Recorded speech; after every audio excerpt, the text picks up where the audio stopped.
What's up, champs? Welcome to a special edition of the Keeping Karlsson Short Shifts Fantasy Hockey Podcast.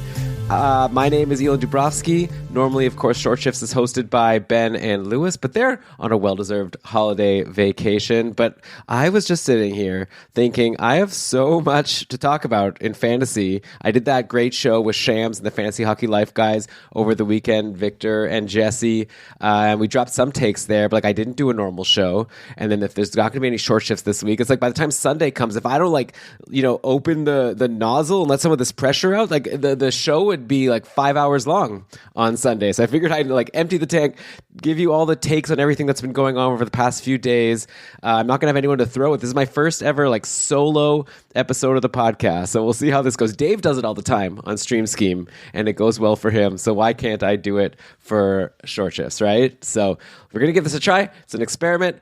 Hope you like it. And yeah, let's just dive into some of the fantasy news. I'm recording this late on Tuesday. I wanted to wait to get those Tuesday games in, and most of the games are completed. Of course, LA versus Vegas just started. They're done the first period now. So I think we have enough data to get going. But I want to start over in Washington, okay? Obviously, all the podcasts have been talking a lot about Ovechkin over the past little while, but there are other players on this team, including a very significant player in Jarnkrok, who is injured. He's out indefinitely, wishing him the best. With him hurt, though, our friend Erik Gustafsson, a guy who you may remember from a breakout season with Chicago a few years back, and then he sort of moved around the league. Then the next year, he was a huge bust, right? Everyone was drafting him hoping he'd get 60 points again on the top power play on Chicago, and then he ended up getting healthy scratched in some games. It was a disaster. And then, he's gone around the league. He's gone to, where has he gone to? Calgary, Philly, Montreal. He even went back to Chicago last year, but now he's on Washington. And with John Carlson out, Erik Gustafsson has taken over as the quarterback of the top power play. And even before he took that job, he was already on a bit of a run. He had 3 goals versus Toronto, a hat trick, a couple weeks back now, back on December 17th, followed that up with a goal and assist game versus Detroit. Then this is around the time when Carlson got injured. So Gustafsson got on the top power play, had himself an assist versus Ottawa, an assist versus Winnipeg, and now today versus the Rangers, a goal and an assist for Erik Gustafsson, including that assist was on the power play. So this guy is on fire right now. I'm counting 9 points in his last 5 games. This is someone that I think you want on your fantasy team. He's only 33% rostered on Yahoo last time I checked. And if Gustafsson is available in your league and you need defense, or even if you don't need defense, someone in your league is going to need defense, right? So I would definitely go ahead and add Erik Gustafsson ASAP, because a top power play quarterback is not easy to find, especially, and sometimes, or if it is, it's someone on Anaheim, like Cam Fowler, who's not really doing much, but Gustafsson's playing with top end guys. He's hot, and who knows how long John Carlson will be out. So this is definitely something you want to jump onto. Let's also mention quickly, in this game today, the Caps shut out the New York Rangers, and it was Darcy Kemper in net. So a nice game for him, right? Because a lot of people were starting to ask about, is Charlie Lindgren going to start challenging for the starter's job, because he did so well with Kemper injured. So this is a good statement game for Kemper to be look, I'm still the starter here, and he made 32 saves. So yeah, I still don't think that Charlie Lindgren's nothing, but definitely you could probably drop him, right? Unless you're in a league where you need really, every goalie's rostered, maybe at best, I think it could be 2/3 of the starts for Kemper and 1/3 for Lindgren, maybe even 60-40, but really, why would you keep Charlie Lindgren even for 40% of the starts? Kemper is the starter. It was worth it to hold Lindgren just in case Kemper struggled, maybe wasn't fully recovered, but at this point now we can see, we're good to assume that Kemper is the starter and is going to do well. But thanks for all the points, Charlie Lindgren. And I guess one last thing I'll mention over here on Washington, I guess this is what makes my shifts long shifts. How about Evgeny Kuznetsov? He had that slow start to the season and was definitely not looking like the revelation that he had been last year. But all of a sudden, Kuznetsov with his assist today brought him to 4 points in his last 3 games. That's a short way to say it. But also overall, he's up to now 29 points in 36 games on the season. He's just been hitting the score sheet a lot lately. So now he's pacing for 66. Last year he was point per game. There's still time, right? And I know that Nicholas Backstrom is coming back, but come on, we all know that Backstrom, if he's going to bump someone from the top 6, it's going to be Dylan Strome. And Kuznetsov hasn't even been playing with Ovechkin, so it's not as if he's been having this amazing deployment. But yeah, he's really picked it up lately. He had 4 shots today also. So good job on him. And okay, that's my Washington talk. Let's go to the next bit of news here. Another injury to a defenseman. That's Torrey Krug over in St. Louis. This was a big surprise, right? Like I woke up this morning assuming that there was nothing wrong in Krug land. And then, we didn't get, any notification that there was any injury or something that happened in the last game. But apparently he did get hurt in St. Louis's last game. And he's not only just injured day to day, he's not only injured like on the IR, he's LTIR. He's going to be gone a while. So that really stinks. He was actually on a bit of a hot streak after a slow start to the year himself. So all right, stash Torrey Krug on your IRs. And if you're like me, I have Torrey Krug in the couple, and I decided to just stash him. And right away, I added his teammate, Colton Parayko. I figured Parayko's out there. He's actually going into today, he was coming off a couple games where he had points last week. I actually had him for the week before, and I dropped him. Then I was kind of regretting it because I dropped him for Cam Fowler, who I thought, okay, I'm going to get a power play one guy because he had been dropped, and it was a dumb move. I still won my matchup, thankfully, but definitely could have won by a little bit more if I just held on to Parayko, not wasted a move to swap him for Fowler. But anyways, Parayko was just sitting there in free agency. And yeah, with Krug injured, take the guy who's now going to get some extra power play time. That's exactly what happened today in this 5-4 loss to the Leafs in overtime. Parayko did get not as much power play time as Justin Falk, but Falk got 4 minutes and 15 seconds, and Parayko was 3 minutes and 16 seconds. So it's not too far off. We know how St. Louis likes to split up those power plays. And they do have this guy, Perunovic, who last year did get some top power play time, but he's injured also. So anyway, so all I'm saying is Parayko is going to be a power play defenseman on St. Louis, and we already know what he's good for, which is peripherals. Already had 2 blocks today, 4 hits. He played 28 minutes actually in this game, which is pretty crazy, and he even picked up an assist on a goal in the third period from Jordan Kyrou, the tying goal, before William Nylander scored the OT winner. So I'm going to, once again, maybe not as high as Gustafsson, but especially in a league that counts peripherals, I think you're going to look at Colton Parayko right now with Krug injured. And since we're in St. Louis, let's take a quick look at the box score here. I don't have any co-hosts here to tell me, Elon, stay on track. I will point out Ryan O'Reilly scored a goal today, 5 shots, and he's someone who's been dropped in like so many leagues, right? And for good reason. He's had such a bummer of a season. But if you look at the lines today, O'Reilly wasn't playing with like Levo and Brandon Saad like he had been for the past few weeks. He was playing with Braden Shen and Pavel Buchnevich. So this I like. These are good line mates for Ryan O'Reilly. Maybe the coach realized, Berube, that like O'Reilly maybe needs a little help here. He's not going to be able to carry a line. Maybe that's why he's not having such a great season. So O'Reilly, good game today. He was also on one of the power plays, I guess the one with Parayko. So yeah, if O'Reilly's been dropped in your league, maybe now's the time to jump back on, and maybe he ends up being a hold. Norm's telling me in the chat to stay on track. Okay, I appreciate it. Just kidding. Thanks, by the way, people, for being here. So okay, next injury here. Let's talk about Cam Atkinson over in Philly. He is out for the season. So that stinks. Bad news for him, and obviously that there's not much of a fantasy impact because Atkinson already hasn't been around for a while, but I just want to jump over to Philly quickly just because they have been running a line of JVR, Owen Tippett, and Morgan Frost recently, and all 3 of them are looking pretty good. JVR, James Van Riemsdyk, with his 6 shots versus Carolina in the last game. He didn't get a point, but that still left him even a pointless game at 13 points in 15 games now on the year. So James Van Riemsdyk getting good deployment, top power play. So he's someone that I actually jumped on in my couple division, even though he only plays 2 times this week on Thursday and Saturday. I just had that hunch. You get that hunch sometimes, like this might be a hold, and I don't want to regret not having grabbed this guy when I could have, because I know James Van Riemsdyk for the past couple of years has been a bit of a bust, but it's actually not even true. That's what we think. Like just 2 seasons ago in 2020-21, he had 43 points in 56 games for like a 63-point pace. So it's not too long ago that he was fantasy relevant. And of course, we remember his times in Toronto where he was a big goal scorer. And it seems like Tortorella likes him. And also, he's been playing with, I'll just mention Owen Tippett, who, he's been doing pretty well. And Morgan Frost is someone who's available in like most leagues. And he's on a hot streak, 4 points in 4 games. So I just wanted to throw out there a line on Philly. Like, a lot of these guys may have been dropped because they only play Thursday, Saturday this week. But, now it's already Tuesday. By the time you're listening to this, it's going to be Wednesday.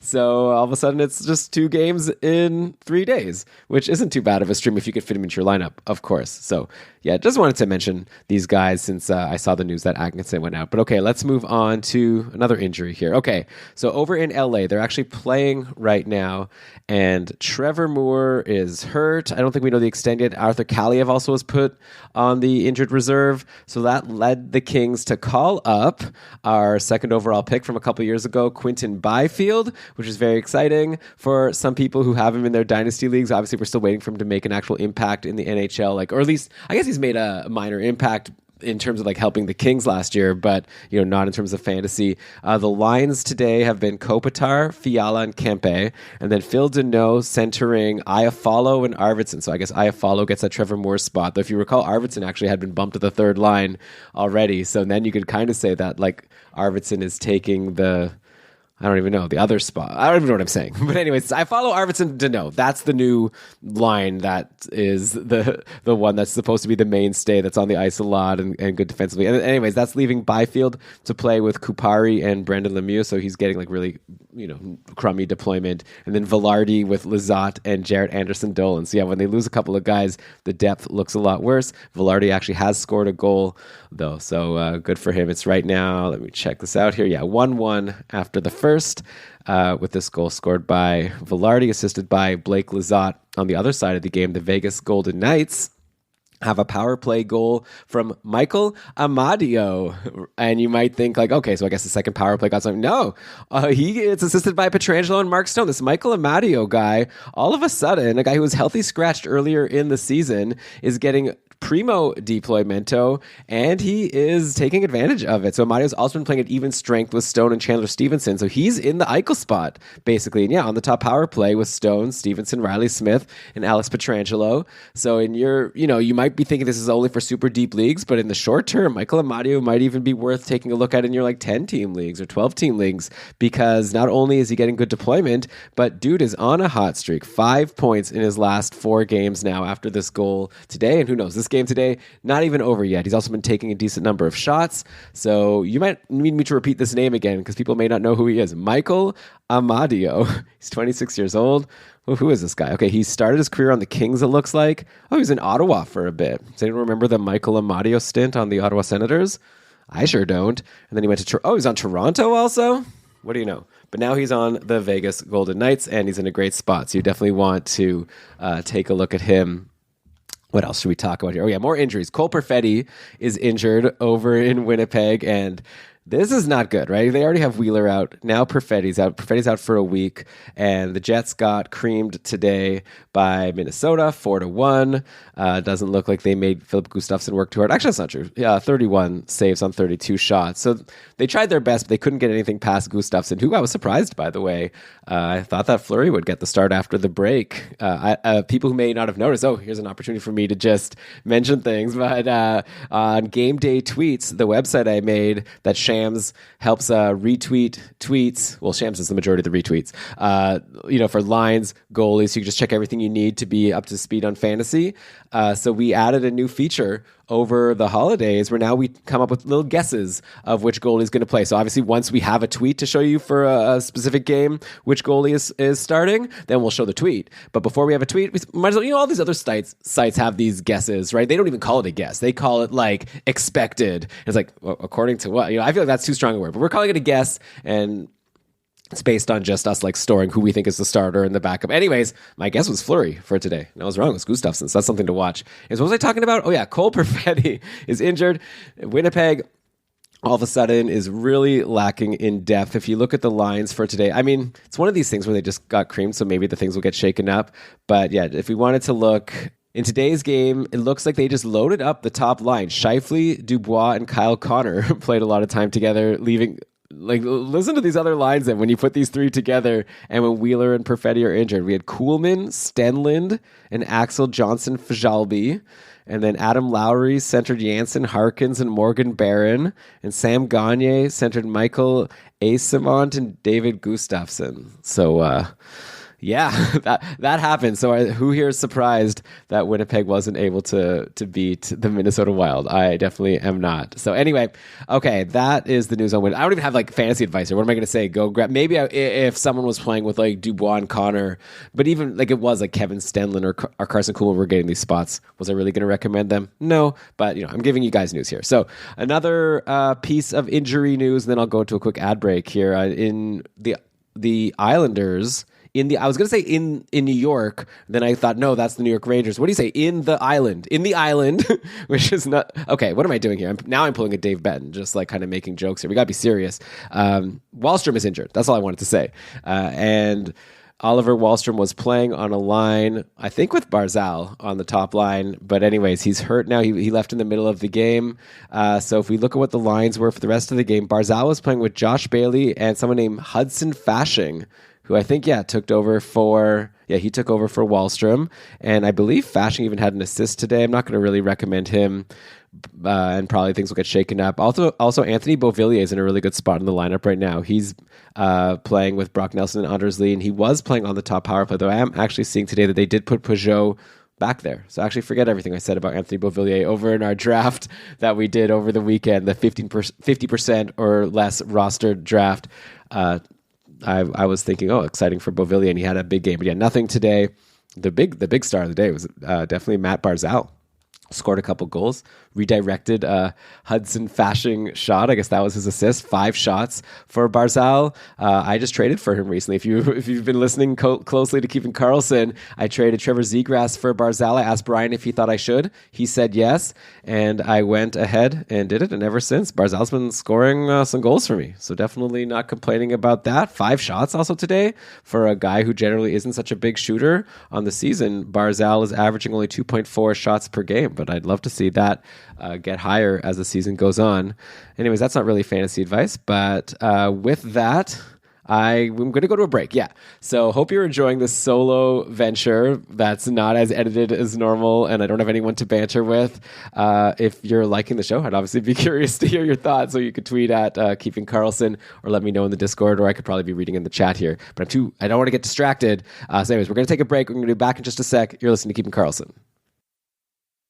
All right, we are back, and I've gone through the injuries that I wanted to talk about. So the second half of the short shift is going to be talking about some streaks, and specifically streaks by guys on interesting lines. So I guess I already brought up Michael Amadio. I was going to bring him up after the break, but I guess when I was talking about LA, I brought him up there. So you cross him off, but he is still interesting as he was 10 minutes ago. Another guy on a good line that's doing well right now is Calle Jarnkrok over in Toronto. So he's been currently the one sidled up with John Tavares and not Nylander. Nylander has been playing with Bunting and Matthews, and Marner has been playing with Tavares, and the third has been Calle Jarnkrok. We've seen a few people in that spot. We saw Jason Robertson's brother, Nick. We saw Alex Kerfoot, but neither of those were able to do much, and neither of them were able to stick. But Calle Jarnkrok, I don't want to jinx it here because who knows, but it's looking like maybe this could stick because he's actually doing very, very well. He just had a huge game today in the win over St. Louis, 1 goal and 2 assists. I believe he also assisted on the overtime winner by Nylander. Is that true? Oh, no. 2 goals. Okay, so I stand corrected there. But Jarnkrok with a goal and 2 assists, like I said, all before the overtime. And so, before that, he also had a few other good games. He scored versus Philly right before the holidays. He had an assist versus Tampa Bay. Overall, I'm looking at 5 points in his last 3 games. But even if you take out a bigger sample, you see he had a 3-game point streak also at the end of November. So this is someone that's definitely interesting. Also on Yahoo, center, left wing, and right wing eligible. So you can fit him anywhere in any of your forward spots. So maybe Andy's saying here, press X to doubt on Jarnkrok sticking there. Maybe I'm being too forward in saying that I think he's going to stick, but it's not like they have so many other great options, and we've seen what could happen with Kerfoot. So, and Calle Jarnkrok is someone, by the way, who I know Brian's really liked on the show in the past. When he was on Nashville, there were little stretches where we would bring him up as fantasy relevant. He was a 45-ish point guy for a couple of seasons before he got moved. So it's not as if he was a total nobody. And other players have gone from being 40-ish point guys to, being 60-point guys when they get on a really good line. And that's the case right now with Calle Jarnkrok. So definitely interesting, someone you should look at. Next up, I want to go to Detroit, where we got some news. First of all, Jakub Vrana is going on a conditioning stint over in Grand Rapids, so it's going to be another week probably until he joins the team, but that's exciting. In the meantime, Michael Rasmussen has been on the top line with Dylan Larkin and David Perron, and he's coming off a huge game, right before the holidays, where he had 2 goals and 2 assists versus Tampa. So that was a really nice taste for him to leave in our mouths. It was a 7-4 big win for Detroit over the, I was about to say defending Stanley Cup champ, defending Eastern Conference champion. So now Rasmussen's obviously going to hold this spot, at least for the next game, since we saw that in today's practice. Also, he had 80% of the power play time in that game, so he's been getting top line, top power play. This is Michael Amadio. It's the day of the Michaels, right? Rasmussen and Amadio. Who would I rather have? That's a good question. I don't know. I'd have to think about it. But Rasmussen is the one at least playing Wednesday. So if you want to add someone and then think about it later, get the extra game from Michael Rasmussen from the Red Wings. So yeah, he's definitely someone I would take a look at. Overall in the season, he has 15 points in 30 games now after that big game. So only a 41-point pace. But it's a big difference if you're playing with Larkin versus not playing with Larkin. And then moving on from the Michaels, but going to another M name that's hot right now, I wanted to talk about Mason McTavish over on Anaheim. Now, you may be thinking, I don't want you to recommend to me guys who only play 2 times this week. But okay, yeah, I know I talked about JVR, and now I'm going to talk about Mason McTavish, because even though Anaheim only plays Wednesday, Friday of this week, if you're listening to this on Wednesday morning, and probably everyone was like dropping their ducks because they saw they had a bad schedule, guess what? Right now, it's Wednesday. So you can add McTavish today. You can get him Wednesday, Friday, and then you could either drop him for the weekend or you can hold, because next week, Anaheim plays all light days. It's the classic Anaheim schedule: Monday, Wednesday, Friday, Sunday. It's a streamagami. So if you're, get into the weekend and you have a good Anaheim player and it looks like your matchup is set one way or the other, you're either going to win or you're going to lose, and it's already pretty clear, maybe it's fine to just hold your Anaheim guy. And Mason McTavish is someone who is currently on a nice run, right? He has 6 points in his last 5 games. He scored in his last couple of games going into the holidays. And remember, this is a 19-year-old who was drafted 3rd overall a couple drafts ago. Huge pedigree. And yeah, he didn't start the season as hot as some people were hoping for. Well, actually, he did. He started the season with 2 assists in the first game, had 4 points after 5 games. But after that, he really slowed down. And a lot of people thought maybe he'd be a Calder candidate, and he kind of fell out of that conversation. But, it takes some time to get adjusted to the NHL, and it looks like he's really clicking. He's still not playing on the most amazing line at even strength. He's been playing with Leeson and Frank Vetrano, though there was like one shift in the last game where he was playing with Zegras and Terry. So imagine if that ever sticks. But he is on the top power play, Mason McTavish, with Zegras, Terry, Henrique, and still currently Cam Fowler. I wonder if at some point Klingberg gets the top power play back, since Fowler hasn't been doing much lately. So anyways, in one of my leagues, I streamed in Mason McTavish specifically to get Wednesday, Friday. And the plan is, like I said, if the matchup is close or he doesn't do anything, we'll just drop him after Friday. No big deal. But if he does well, who knows? He's a hold at least for next week for those 4 games, and then I'll reassess after that. All right, so at this point, I guess I'm going to start wrapping this baby up, but I'll take a couple of questions here from the chat if people have any. I just posted this. By the way, if you want to get into this chat, you're like, how did people find this chat? It's for the patrons of Keeping Karlsson. If you support the podcast, we give you everything we have, right? And including access to our patron-only Discord, which is just an amazing community where we all hang out, help each other out, have a lot of fun. And if I come up with an idea that I want to do a last minute show, I'll of course post to the patrons, hey, come join me, I'm doing a show, and they watch live. And then Adam here has a question for us. He just asked, with his imminent return, what sort of value do you place on Andre Palat? Will he play with Jack Hughes, Bratt, Hischier, or other? So unfortunately, I don't know the exact answer, but we know going into the season that the plan was for Palat to play in the top 6. And if you look at the New Jersey lines today, I'm just going over to GameDayTweets.com, clicking on New Jersey. Amanda Stein always has those tweets where she writes out the line combinations. And I'm seeing here that today was Tatar practicing with Hischier and Zetterlund. So that was one line. Hischier, I should say Hischier playing with Tatar and Zetterlund, because Hischier's the glue there. And then Hughes playing with Haula and Bratt. So definitely we see a couple spots here. Haula, Zetterlund, easily Palat could bump one of those guys, even Tatar. Tatar lately has been playing on the top power play. He's actually an interesting streamer for this week. New Jersey plays 3 times, Wednesday, Friday, and Sunday, so all off days. So he's someone I'd look at in the very short term if he's holding that top power play. Dave mentioned him on the stream scheme as someone to take a look at. Hope you listened to that fun show that he made. But yeah, definitely there's room for Palat in the top 6, I think, is the answer here. And what sort of value do I place on him? I mean, not that high, right? I feel like it's not as if Eric Haula is doing so amazing, even though he's playing with Hughes and Bratt. Like, he's interesting, sure, but nothing. Even Tatar has had some ups and downs. Zetterlund, so it's like it's kind of looking to me like, and also he's been hurt a little bit. Also, like there is some sample size of Palat over here in New Jersey. If I bring up what he did at the start of the year for however many games, he only played 6 games. He had 3 goals in 6 games, no assists. But like those 3 goals came on 8 shots, so obviously not very sustainable. He's going to hopefully have to shoot more. He was only taking 1.3 shots per game. Anyway, that said, I'll be honest, I'm not too excited about Palat. I had him in IR available to me in one of my leagues, and I had a free ad I was able to make, and I grabbed Nicholas Backstrom over him. And I think if I didn't take Backstrom, I was going to take Anthony Duclair to fill that IR spot. So Palat, yeah, I don't know. Schwab Squad mentioned here. I just mentioned Sam Steele keeps rolling. Yeah, I'm going to take a little bit of credit here, okay? Just because I did that show with Mason and PJ and Dave. I hope people enjoyed that right before the holidays. This like buy low, sell high mega show. And someone brought up how Ryan Hartman is a good buy low right now because he's like for sure going to come back to Minnesota and take that top line. And I right away was like, I don't think so. Like things are going good with Sam Steele. And yeah, Sam Steele just keeps on rolling. Today in this win over Winnipeg, another couple of assists.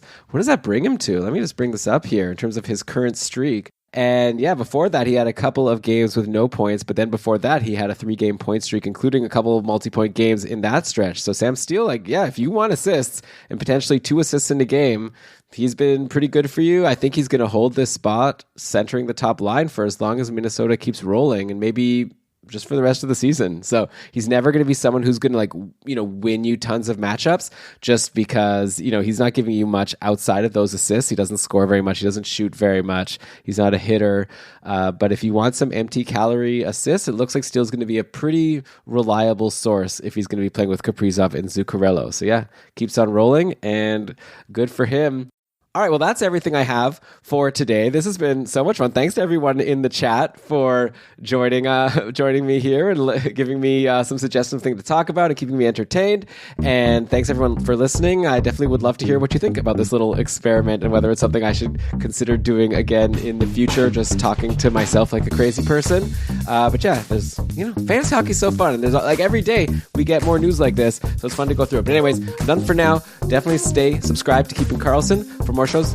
I don't know what else is happening this week, but there will definitely be a mega show with Brian and I this Sunday at the very least. So until then, everyone have a great week. Happy New Year. Play smart. Keep your shifts short.